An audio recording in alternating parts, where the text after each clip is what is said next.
majina ni Marvin Kajeri kutoka Molo.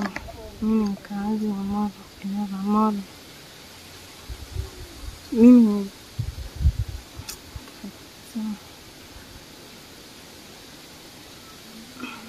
niko na shida. Nilipata mtoto Molo, nikaenda nikajifungua. Tarehe ngapi, mwaka gani?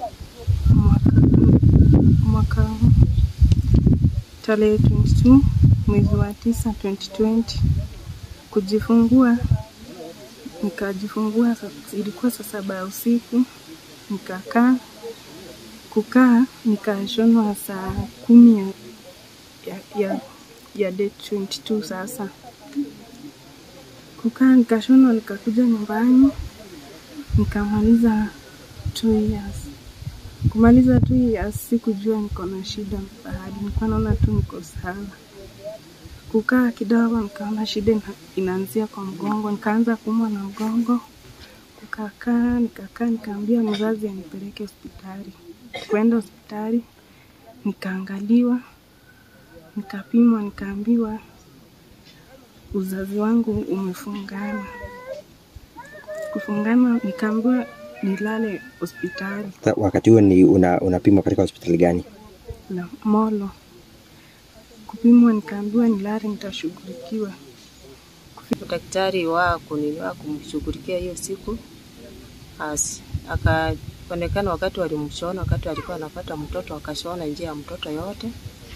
Sasa mimi nimekuwa nikienda Molo narudi.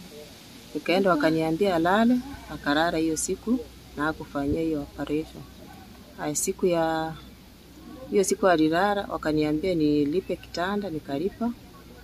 Na tukatoka huko, akatuambia tutaenda siku ingine, tukarudi. Wakati tulirudi, wakatuambia wakampima, akasema atarudi ndio abuke kitanda.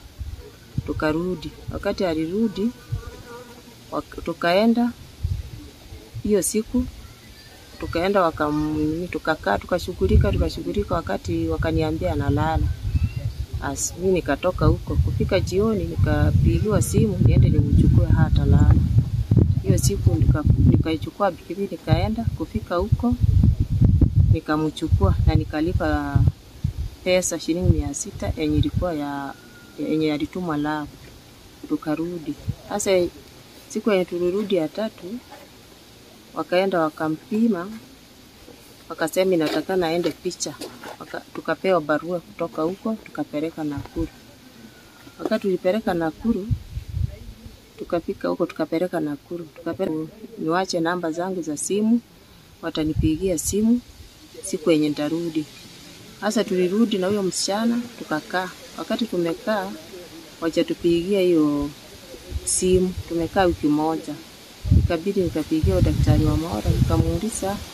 Wakati tulisema twende Nakuru, tulienda na tumekaa wiki moja, tulijapigiwa simu. Sasa tutafanya aje?